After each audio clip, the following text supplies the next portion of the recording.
EVS या पर्यावरण अध्ययन की ऑनलाइन स्टडी में आपका हार्दिक स्वागत है। इस वीडियो में आप मैंगोज राउंड द ईयर या खाएं आम 12 महीने लेसन का रिवीजन करते हुए आपके मन में जो प्रश्न चल रहे हैं उनका उत्तर जानेंगे। तो आप तैयार हैं? चलो शुरू करते हैं। आप ईवीएस की बुक लुकिंग अराउंड या आसपास के पेज नंबर 40 को ओपन करें और इस वीडियो के साथ साथ इस टॉपिक को अपनी बुक पर भी देखें। आपने इस लेसन में खाने की चीज़ों के खराब होने के कारणों को जाना है। आप जानते हैं कि कुछ चीज़ें 2-3 दिन में खराब हो सकती हैं, कुछ हफ्ते भर में और कुछ महीने तक खराब नहीं होती। आपने मामड़ी तांद्रा या आम पापड़ बनाने के मेथड के बारे में भी जाना है। तो चलो बताओ, why was sugar and jaggery mixed into the mango pulp and dried in the sun? आम के गुद्दे में गुड़ और चीनी मिलाकर धूप में क्यों सुखाया होगा? कौन बताएगा? जरा याद करें। बिल्कुल ठीक, शाबाश। आम के गुद्दे या पल्प में चीनी और गुड़ को मीठा टेस्ट देने के लिए मिलाया गया और इस मिक्सचर को धूप में आम पापड़ बनाने के लिए सुखाया गया।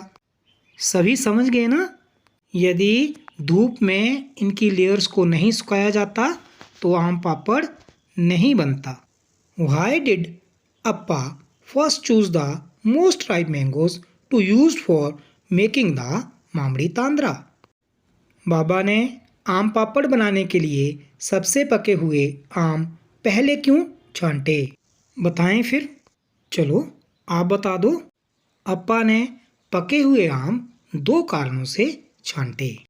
पहला कारण है कि पके हुए आम मीठे होते हैं और उसके गुद्दे में रेशे कम होते हैं।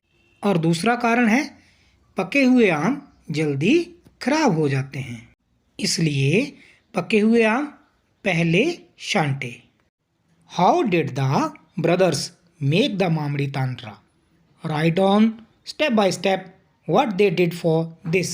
भाइयों ने मामड़ी तांद्रा या आम पापड़ कैसे बनाया, अलग अलग चरणों में समझाओ। तो बच्चों, आपको ये बारी बारी से एक एक स्टेप करके बताना है। तो चलो आपसे शुरू करते हैं।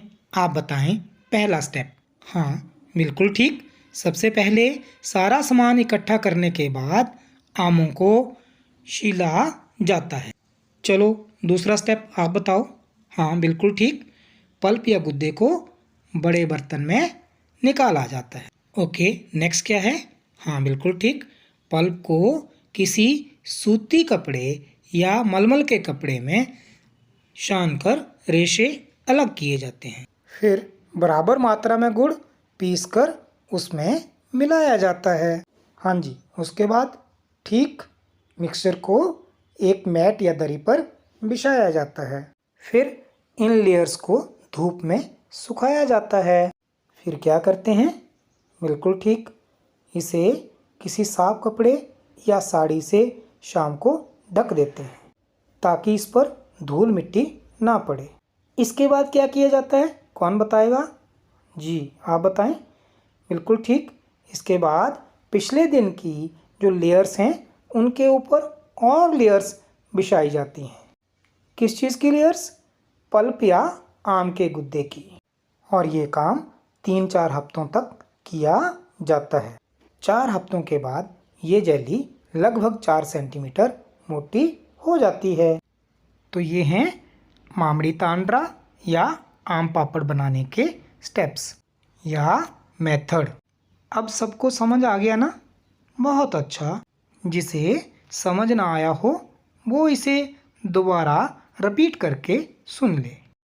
What things are made in your house from ripe and unripe mangoes?